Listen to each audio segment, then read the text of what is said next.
You are Locked On Ole Miss, your daily podcast on the Ole Miss Rebels. Part of the Locked On Podcast Network, your team every day. Thanks again for making the Locked On Ole Miss podcast your first listen every day. We're free and available wherever you get your podcast, including YouTube. We're part of the Locked On Podcast Network, your team every single day.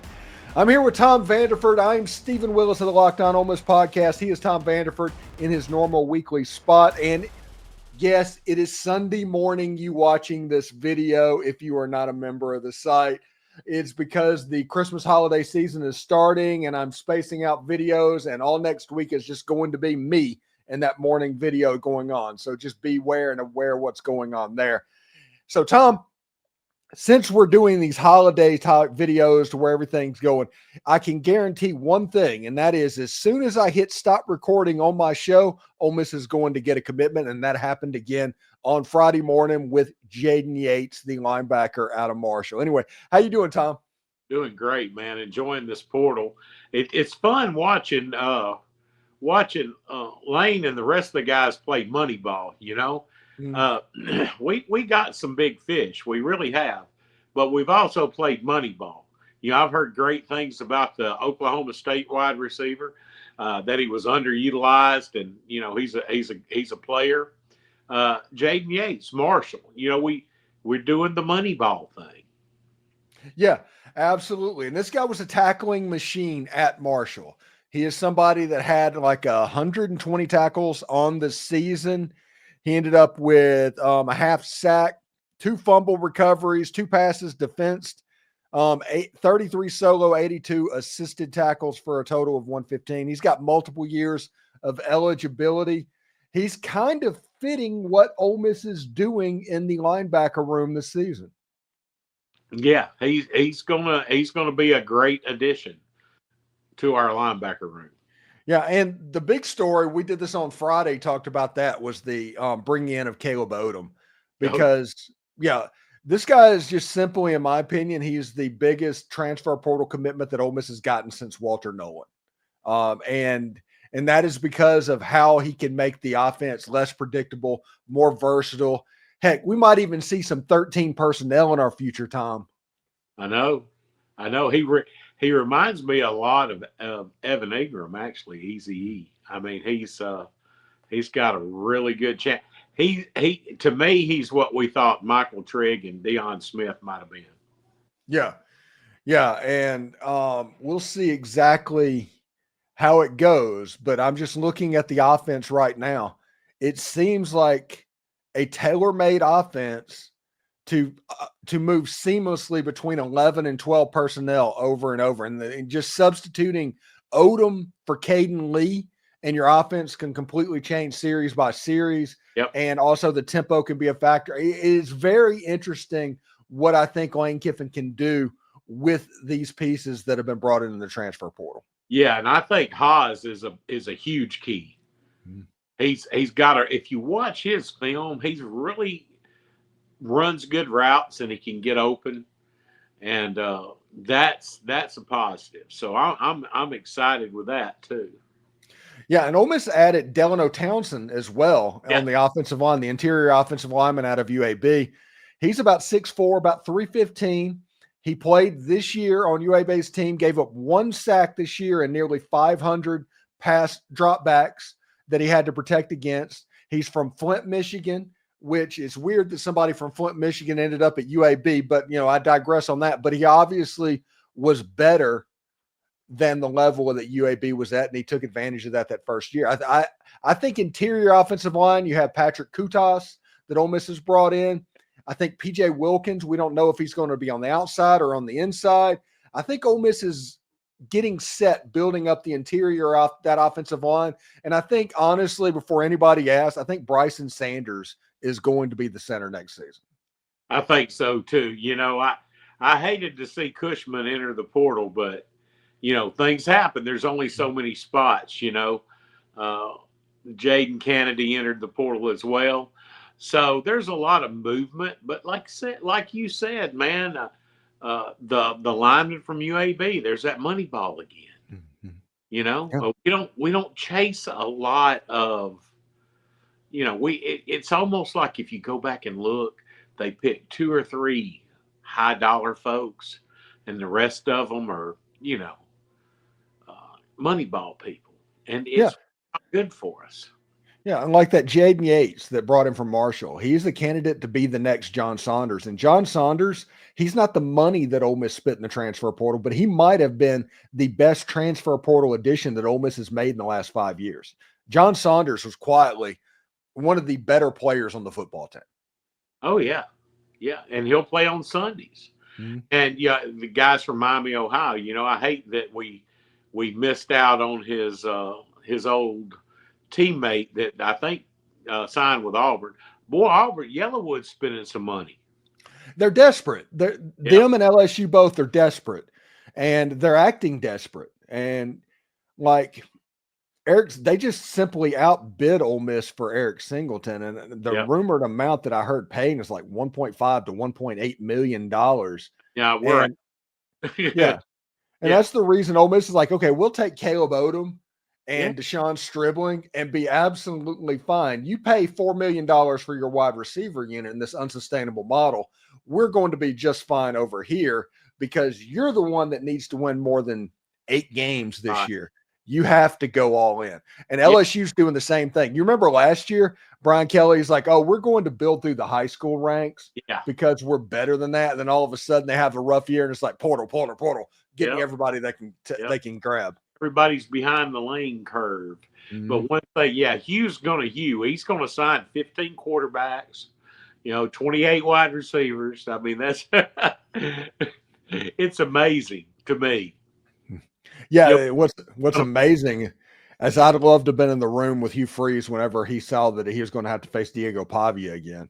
Oh, that would have been awesome. I even saw one guy that he must have been an Auburn homer. I didn't pay attention, but on Twitter, he said he had Auburn at 10-2 until Pavia got an extra year, and he moved them to 9-3. Yeah, I mentioned on Twitter that told Hugh Freeze it was not too early to start his Father Day shopping for Diego Pavia.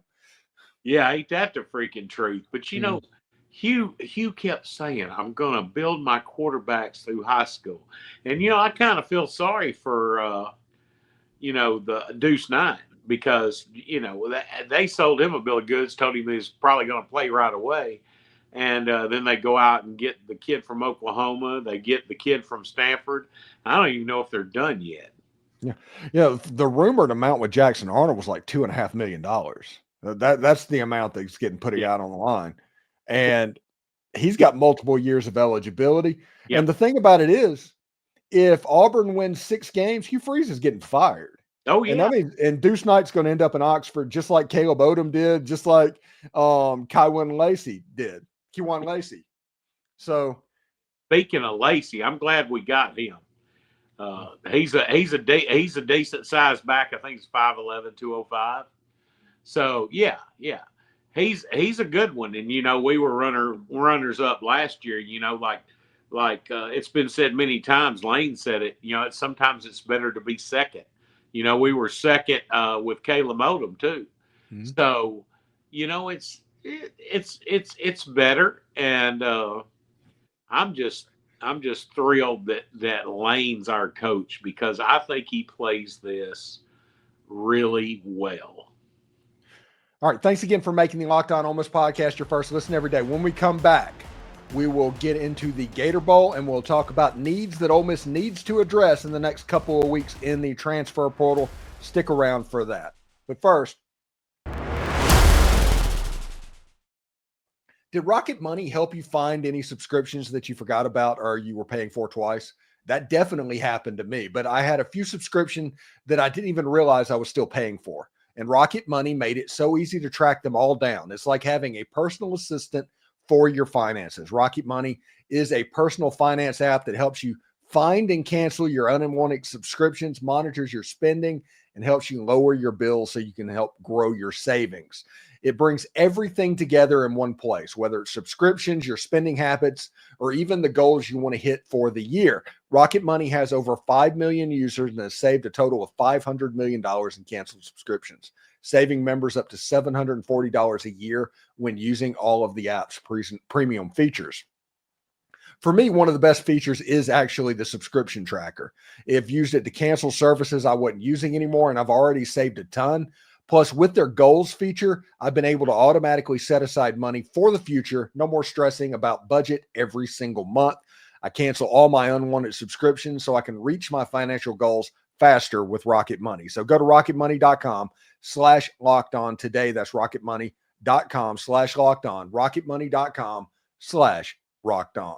Locked On. There's nothing like the energy of being at a live game, the roar of the crowd, the sound of the sneakers squeaking on the court, and even spotting a few celebrities in the stands. I remember going to an NBA game a few years back. It was the Dallas Mavericks versus the Minnesota Timberwolves, and the electricity in that arena was unforgettable. You can't replicate that watching from your couch. This year, I'm looking forward to catching a few more games live, and Game Time makes it easier than ever with their new Game Time Picks feature. Whether it's a basketball, concerts, theater, Game Time helps you find the best deals on great seats without the hassle of endless scrolling. I just hopped on the app to check out tickets for an upcoming game, and Game Time Picks made it a breeze to find a super deal on amazing seats. Plus, the app showed me panoramic seat views so I could pick the perfect spot. No guesswork or surprise. And it's not just sports. Game Time gives me incredible deals on concerts and comedy shows. I'm planning to grab tickets to a concert next month with all-in prices. I see exactly what I'll pay up front, no hidden fees at checkout. What I love most about Game Time is their lowest price guarantee. If I find a better deal, Game Time will credit me 110% of the difference. And with event cancellation protection, your tickets are covered even if plans change. It's the most flexible ticketing app I've ever used. So take the guesswork out of buying tickets with Game Time Picks. Download the Game Time app, create an account, and use code LOCKEDONCollege for $20 off your first purchase. Again, that's code LOCKEDONCOLLEGE for $20 off your first purchase. Download Game Time today. What time is it? Game time. All right, Tom, let's talk a little bit more about the portal before moving on to the Gator Bowl a little bit. What are some positions that you think that Ole Miss needs to hit in the transfer portal over the next couple of weeks? I would be happy with another offensive lineman. You know, we lost a whole lot on the offensive line depth-wise. I'd like to have an interior defensive lineman and safety. Okay. Yeah, probably one or two, because we talked about John Saunders before the break, and Right.